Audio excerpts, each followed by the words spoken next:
since then, or? Actually, no, I don't think so. So yeah, he's still trucking along. He's 6-1, as is Rolaund Hinojosa. He is playing a green-white aggro deck with sort of a populate sub-theme. He's got a couple of populate cards with the Rootborn defenses to be able to take advantage even more of Advent of the Worm, Call of the Conclave, and Scion of Vitu-Ghazi making an appearance in his deck as well as a little singleton action. Yep. But for the most part, it's your standard green-white aggro deck. As we see the players sending messages to us on the camera. Hi, Mom. John Dale signing his name as well. Yep. Everybody saying hi to the folks at home. John Dale has the standard green-white aggro fair for Boon Satyr, for Voice of Resurgence, the usual. He's going to start off with a Selesnya and Guildgate and pass the turn back to Ro, who is playing, again, mono red. A deck that we've been seeing a lot of recently. Saw it last weekend in Los Angeles. Saw a lot of hyper-aggressive decks do very well there. See more of the same this weekend. We did see Tom Ross there sitting at 5-1 last round before picking up his second loss. But we've seen Boros do a lot of winning. We've seen Red do a lot of winning this weekend too. So we see John Dale Beety is going to play out Experiment 1 off of that green mana with a basic Plains before he passes. Not exactly the fastest start we've ever seen out of green-white aggro, as Ro, as he likes to be called, is going to play a turn 2 Ash Zealot and go on the offensive, dropping Dale down to 18. Now the green-white deck in this matchup is going to be the control deck for the most part, but what it wants to do is just stabilize, get some big threats out, and then it can turn the corner very, very quickly with its Advent of the Worms and Boon Satyrs with Bestow and everything else that it does, because its creatures are just better than the mono red decks, and Fleecemane Lion is a pretty good example of that, as Experiment 1 is going to evolve into a 2-2. The question here is, does John have a third land? Is he going to get in the red zone there with Experiment 1? Yep, traditionally the green-white decks have been good against the mono red decks just because of so many 3/3s. And undercosted, enormous toughness creatures. Mm-hmm. Although Rolaund sort of flips that on its head a little bit because he does have the first strike creature, and he has the Dynacharge in hand as well as a lightning strike to be able to deal with things like Pelupernos. So here is an Ash Zealot. Yep, number 2. Going to come across for 4. And so John is probably going to block one of these, and Ro does have the Singleton Dynacharge in hand to give it a +2/+0 bonus with the first strike to be able to kill it off. Yeah, Dynacharge is actually like an awesome one-of to have in the deck, actually, because it's a card that's virtually impossible to play around, and by only having one of them, if he does see the first one, does John Dale, then he'll have to assume that he has to play around future ones that don't actually exist. So it's actually a pretty sweet one-of. He's decided to not block, just going down to 14, which I like a lot. I think that he could very easily suspect Titan Strength, for example. That card's seeing a lot of play now. A lot strong. It's seeing more than 0 play, so I guess that's a lot for Titan Strength. That's true, yes. Yeah. For limited combat tricks. Yes. I think that's a lot. As the Experiment 1 continues its march, John Dale is going to leave his 2 mana untapped, as does the Fleecemane Lion is also untapped. Ro finds Madcap Skills right on top of his deck, and he's going to be able to slap that on an Ash Zealot, should he so choose. Yeah, I mean, that's actually pretty dangerous to cast, though. Because Celestial Charm, then the Exile mode on that would actually be good. Agreed. So that's actually pretty dangerous to cast this turn. Yeah, keeping his creatures below 5, I think, is a much better idea. He's got enough burn in his hand that he's going to be able to take John out with just his creatures if he sort of hides behind just saying, oh, I only have these few things in play. Yeah. And then John's suddenly dead out of nowhere. Yeah. So we'll see what he ends up doing here. He does have Madcap Skills, Skullcrack, Dynacharge, and Lightning Strike is what it looks like to me. 2 Skullcracks in his main deck, the Singleton Dynacharge. The rest of his cards are, for the most part, 4. Still only 3 Madcap Skills and then 3 copies of Shock. Here is the Madcap Skills, so we'll see if Beety does have one of his 4 Selesnya Charms. And in comes the 5/2 as well as the 2/2. And JDB has... What does he have? He's going to need something. He's going to need something here. Nope. Doesn't look like he has anything. Looks like he's going to fall right down to 7, which is a virtual 1 life. That begs the question, what exactly is that Fleecemane Lion doing out there? It's not attacking, it's not blocking. So, if you're not going to attack with it, I would assume that you're going to block with it. He didn't block on the 1 turn because he was afraid of something, but not blocking this turn was a little bit strange to me.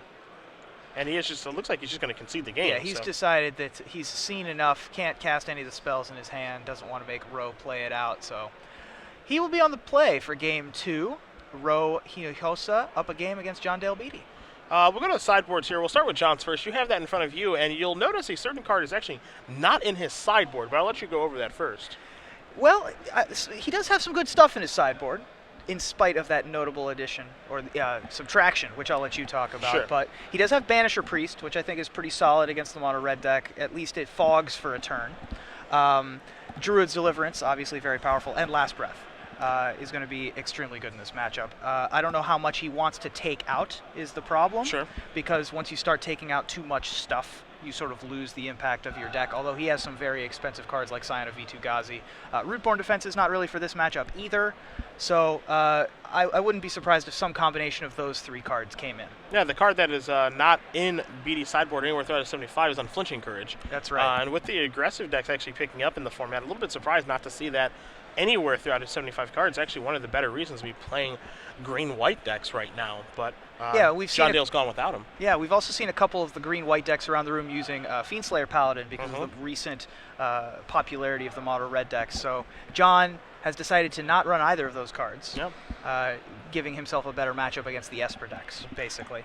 Hinojosa in his sideboard has 2 copies of Peak Eruption, 2 Firefish Strikers, 2 Burning Earths, 3 Museum Mortars, 2 Skullcrack, 2 Active Treason, and 2 Frostburn Weird. So for this particular matchup, I like Firefish Striker a lot to be able to push through damage through the creatures. And Museum Mortars, of course, will be able to take care of the early threats that are quite good in this matchup, be it Fleece Mainline, be it the first half of Voice of Resurgence, or locks it on Smiter. So I expect to see Mortars come in here. I expect to see Firefish Striker come in. The 2 Skullcracks can certainly move to the sideboard because they're just glorified Lava Spikes. And Active Treason could be okay, but I think, especially when you're on the draw, it's not going to be great. Yeah, typically you like Active Treason against these green-white decks, but unfortunately now they have flash threats. Yeah. And in Boon Satyr and Advent of the Worm, and so the Active Treason isn't nearly the blowout that it would be in old formats.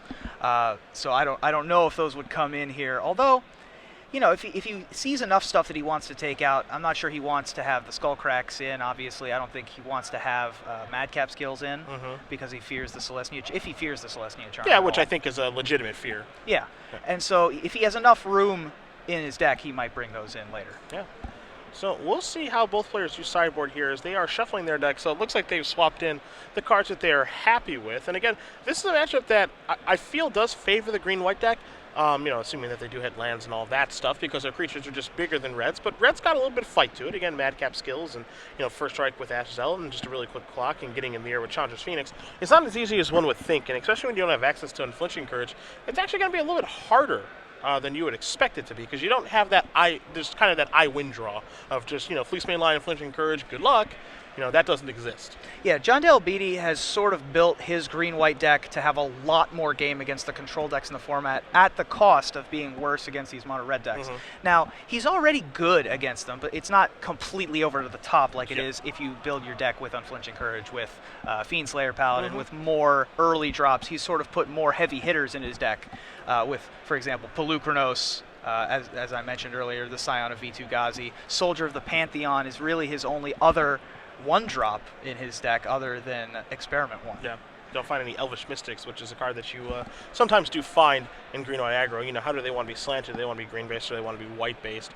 Recently, we've been seeing versions that are actually just playing 4 Experiment 1s, 4 Soldier, the Pantheon, and just saying, screw it. I just want the 8 best one-drops, and hopefully the mana will work out on the weekend. Yeah, absolutely. And John Dale has decided, well, he put Rootborn Defenses in his main deck. I think that clearly spells out what he thought the metagame was going to look like. Sure.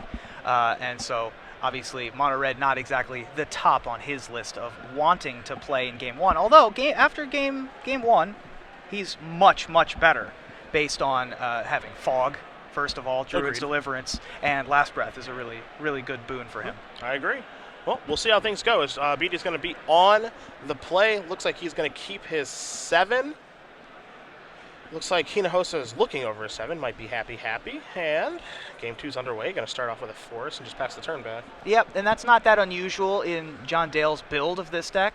I think that if you're a mono red deck and you see Forest pass, typically you're happy about that, but JDB has so many 2-drops, and here's a Fleece Mane Lion. He has 2 Call of the Conclave in addition to his 4 Fleece Mane Lion and 4 Voice of Resurgence. Yeah. So it's not nearly as much of the stumbling block as you might expect. Frostburn Weird going to come up to the party. John, going to take a look at that, make sure he knows that, yeah, that's the 1/4 that's been seeing a lot of play in the Mono Blue Devotion deck. Yep. Being a 4 toughness creature for 2 mana, I think that is really just good enough by itself, let alone the fact that it adds on the Devotion and that it can attack as a 4/1 in a pinch. Pretty good card in this matchup, and I'll be interested to see if John does want to make an attack here, even if it's a bluff attack. I would be surprised if he didn't attack here. I think that this is a pretty good attack. Test Ro out, see what he wants to do. Ro has a pretty controlling hand with lots of lands. He's got a Magma Jet in there, but he also does have a Rakdos Shred Freak as his aggressive card.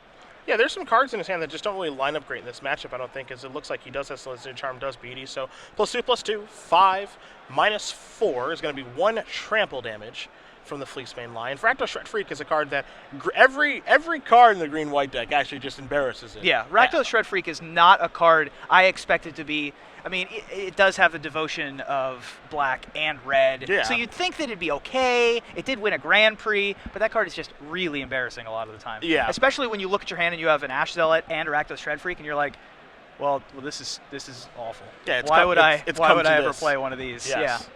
There's Rakdos Shred Freak. Hey, it's a cool picture. It is a cool right, picture. Let's give it that. It's a limited All-Star. I remember playing lots of drafts. All-Star strong. In Triple Ravnica, I would always draft the aggro Rakdos. I mean, I was a big Rakdos fan, kind of a Selesnya fan too. As here is a Voice of Resurgence, and the follow-up is a second one. And Rakdos Shred Freak, nice to meet you. Yeah, that's pretty much every card in John's deck does embarrass this Shred Freak, and Voice of Resurgence certainly one of them. Yeah. One of the many.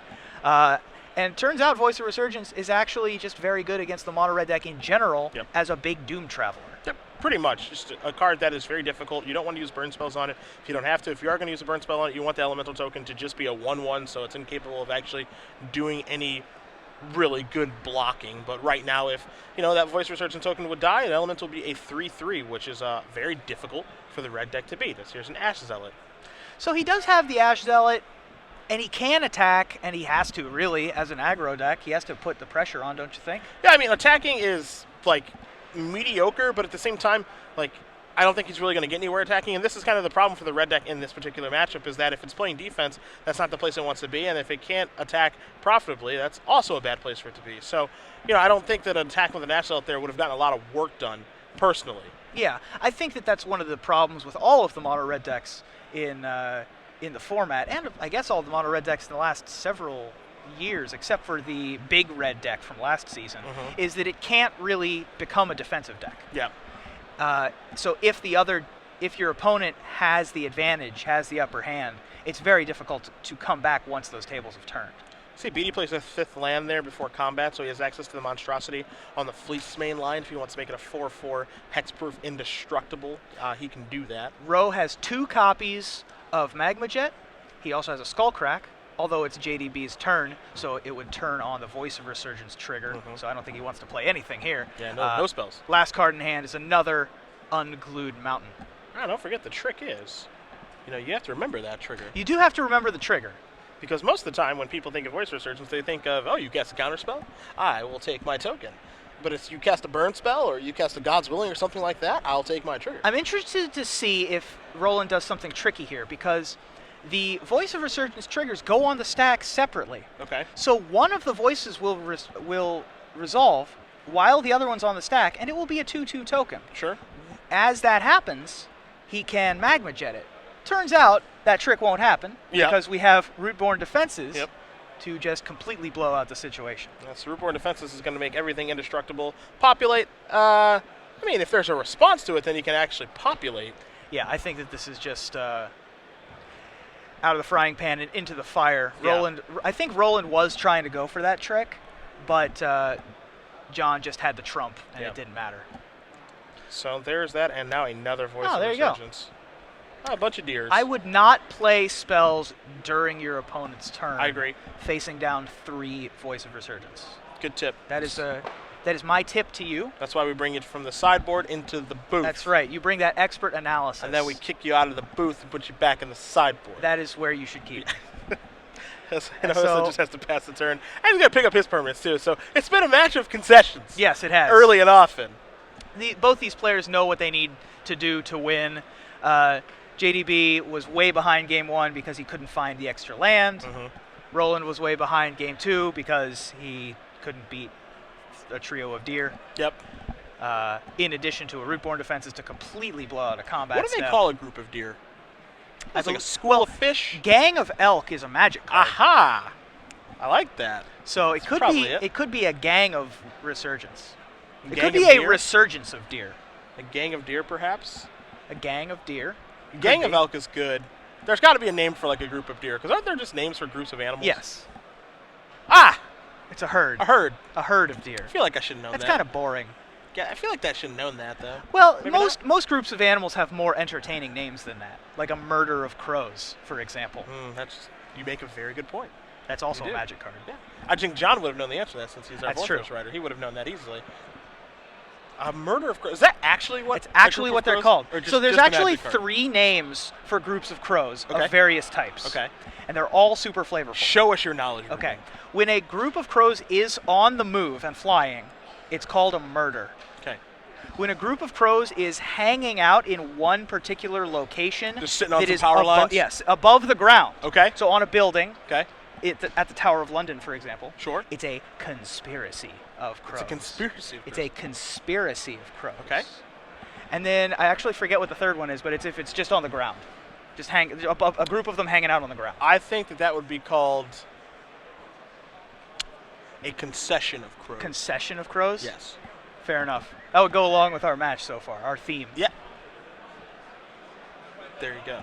An establishment of deer has been suggested by John Dale Beety. Okay. That's not bad. I like that. I kind of like establishment. Well, he did establish quite the board state with his deer. So. He did. Yeah, herd is not good. Herd is not a good Yeah, one. I like establishment's really good. Yeah, I like That'd be like a nice name for like a team. Just the establishment. Maybe I'm thinking of like a wrestling group. You want to be in a tag team with me? We'll call ourselves the establishment. That sounds awesome. We'll come to the ring in suits. And sweater vests? I was more thinking ties Damn it. than sweater vests. I wanted the But sweater vest. You always want the I sweater do vest. always want the That's sweater vest. part of the problem. Fair. Ruben. That's fair. I can avoid the sweater vest. JDB can be our sideline guy. He's also got the Yeah, suit. that'll work. That'll work. He's got a tie already. And He does. We got to lose that hoodie and get him a real blazer. What do you think about the hoodie plus tie look? You know, I'm a fan.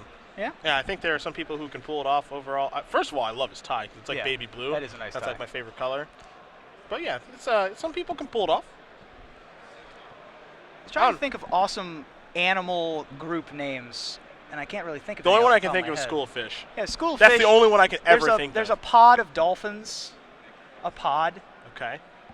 You probably also have a pod of Birthing? Birthing. I'm Yeah, I was sorry. trying to come up with I'm a pun sorry. for that, a creature type in that deck, but I'm sure there's lots of really good. I'm sure a group lot of people names. know at SCG Live, hashtag SCGDAL for our tweets. Yeah, absolutely. Yeah. Give us your best magic-themed group of animal names. Oh, by the way, thank God for eCloud45. Group of crows on the ground is called a Congress of Crows. Congress. A Congress. There it is. There's the third one. A Congress of crows. And of course, who didn't know that? Yeah, a Congress is one where they're just all hanging out in a field. Yeah, they're on the somewhere. ground. Yeah, They're not on the power lines. right. So when they're on the power lines, it's a conspiracy. Congress becomes a conspiracy when they go up in the air, or on well, not up. When they go up in the air, they become a murder. Then when they land on a building, they become a conspiracy. Why very is this- confusing. Why is this so? Why is this a thing? Why Why do not? they have to have three? No, well, why do they have to have three different things? Why are crows so special that as a group they have three different ways to describe them I don't know. depending on where they are? I want an answer. Do they do this for all birds? No, Eagles? What do they call a flock of eagles? it's just flock. It's a flock of seagulls. To be fair, What if the seagulls are on the ground? then it's Is it an an establishment? establishment. Is it an establishment Yeah. of eagles? The EOE? what do you call a group of pelicans? A basketball team. That's what I thought. Yeah. That is the most terrifying mascot in the history of the world. Well, by the don't way. make it bad. A group of eagles, we are being told, is called a convocation of eagles. That's not bad. I think it's a little. It's a little pretentious. It's a little wordy. Yeah. Do eagles think they're better than crows? Yeah, obviously. I beg They to got differ. their chests all puffed out and I stuff. beg to differ. I think a crow's a very scary animal. Seriously, though, Pierre the pelican is a waking nightmare. I'm being told, I don't know if this is actually true. I actually have seen that. You can It's confirm an this? unkindness of ravens. At Brine Elemental, an unkindness of ravens. That's pretty sick. I like random, like, nondescript nouns. Do these only go for birds? How about that? Yeah, let's start using non-corporeal nouns to What do you describe them. call a group of hippos? It's a hope of hippos. Yeah, what do you call a group of zebras? It's a law of zebras, like I like random that. nouns I that like can't that. be. Yep. I like that. As John Beety is going to take one mulligan here. It looks like Hinojosa is fine with his 7 cards to begin. I like the as you see, Ro has a little bit of a laugh there. Both these players have been jovial throughout the whole match. They've been pretty friendly the whole time. So it's always nice when you're at this late stage of the tournament and you're trying to put, your finishing touches on a top 8. Yep. And only one of you can move on and continue that top 8 dream, whereas Yep. one of you is going to fall off and hopefully play for money in the last round. Of course. But the fact that you can keep it loose and fancy free is always nice to see. It's Because a a fun lot game. of people will get way too serious and sort of collapse under the own weight. Everyone's favorite AJ Soccer coming in here. A school cast of fish crabs. Do you believe that to What's be a true? fish crab? A fish crab is definitely an animal. I know a shamble shark is a crab fish. It's got to be an animal. A fish crab. A group of hippos actually called a bloat. A bloat. That's a great one. That's really good. A group of frogs is an army. An army of frogs? That's so good. Whoever came up with these, first of all, they just did it like as a joke. Yeah. To see if they could get them through whatever they have to get through. These are awesome. To call them things. All right, John Dale's going to keep. Hinojosa's got him out and pass the turn.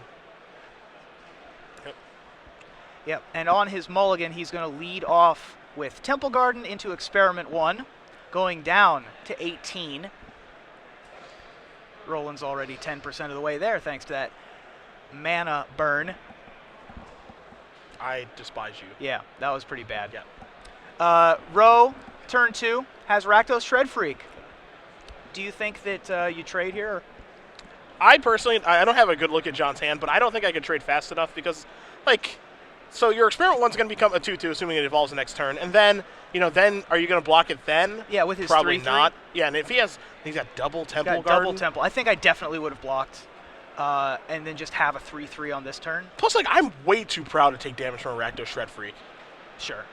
Well, that's the thing about Rakdos Shred Freak is that I've always realized that in draft is that you don't want to block and kill it or waste an elimination spell on it because Okay. you're embarrassed. Absolutely. I don't want to use this Annihilating Fire to kill your 13th pick. Yes. And so it has that embarrassment evasion. Unless, I was going to, if I'm going to, electrolyze it and get you from one and draw a card, maybe I'll kill But your at Rakdos that Shred point, Freak it's then. not even a 3-for-1. It's still just a 2-for-1 Yep. because Rakdos Shred Freak's not a card. That's true.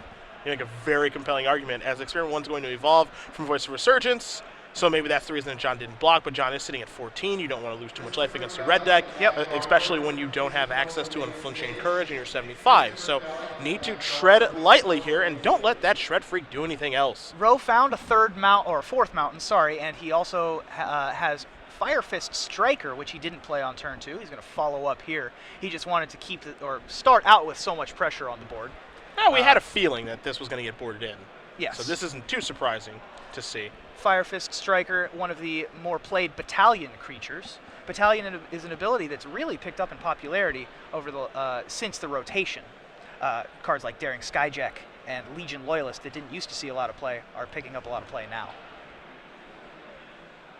So John Dale Beety's going to be able to untap, and having not taken damage the previous turn because Rakdos Shred Freak didn't get in there. Coward, that Yeah. Shred Freak. Not so tough now when the opponent has anything. Yeah, exactly. With all Especially your Voice of blades, Resurgence. multiple voices. Multiple voices. This is what do we deem this? This was an establishment. Establishment. We have an Okay. establishment of Voice of Resurgence. Perfect. As well as Red one zone. experiment. Now this is a little bit of a dangerous attack because if Hinojosa has a haste threat, that means that John's voice will not get the block. So he's getting pretty aggro here. Yeah, this is a pretty aggressive stance from from John. I think that attacking with one of the creatures certainly is the correct play. But I agree. But And putting off the yourself top. at risk to not be able to block anything, as we see a top deck Chandra's Phoenix is actually going to bring that to fruition. And you see Hinojosa's hand too. He's got a Skullcrack, he's got a Lightning Strike, he's got a Magma Jet. So that's 3, 6, 7, That's 8. eight. That's That's enough enough. burn to actually get the job done. So in we come with the Phoenix, the Shred Freak, and the Striker. A very, again, risky attack there from Beety. Looks like it's going to It might not cost pay off. him. Yeah. Because, well, Rolaund has to spend 2 different turns playing those spells. Yep. JDB does have Druid's Deliverance. He can also theoretically Last Breath his own creature to gain 4 life. That's true. That is true. But, again, very aggressive tack from John Dale Beety. Being informed right now, Ruben from AKA Tukey, Yeah, a pandemonium of parrots. that's a very good one. I like that That one a is lot. actually quite good. A pandemonium. I would have preferred a conversation of parrots, Mm. I think. I like that as well. That's quite good. I think you could do a stand-up routine based Probably. simply off of this. Off of these, yeah. Yes. I know that a group of weasels has a really good nickname also. Okay. I have to look that one up later. But as we come back, JDB is at 8 life. Roe has 8 points of burn as his last 3 cards in hand. Oh wow, we are playing one way here. But, yeah, there's only one way to play, man. this is an attack for 2, 4, 6 points of damage. So Hinojosa's going to go down to 8. I mean, this reeks of a Druid's Deliverance, but that's not a card that you would associate Yeah, with but a green-white the deck. problem is that Skullcrack is a magic card. That is a magic card that does exist. Oh, Shred Freak off the top. We probably don't even play the Shred Freak here. I don't think there's much of a reason to play the Shred Freak. Is there ever a reason to play a Shred I Freak? don't know. Well, But yeah, I think that with as much burn as we have, this Shred Freak is only going to deal 2. Everything else in your hand that you could cast this turn would deal 3. And that's just going to be a better way to go. JDB played this game very aggressive because he only had the 2 land. He felt like he needed to race. And I feel like it's going to cost him here. So Roe is going to come in with the Phoenix and the Shred Freak, and that's it. well, now this is going to be an attempted Druid's Deliverance. Druid's Deliverance probably is going to resolve, but it's not going to matter Well, because this is interesting. This is interesting because does he know how his Skullcrack works? he's reading it right now, so I think he'll be able to figure it out. Okay.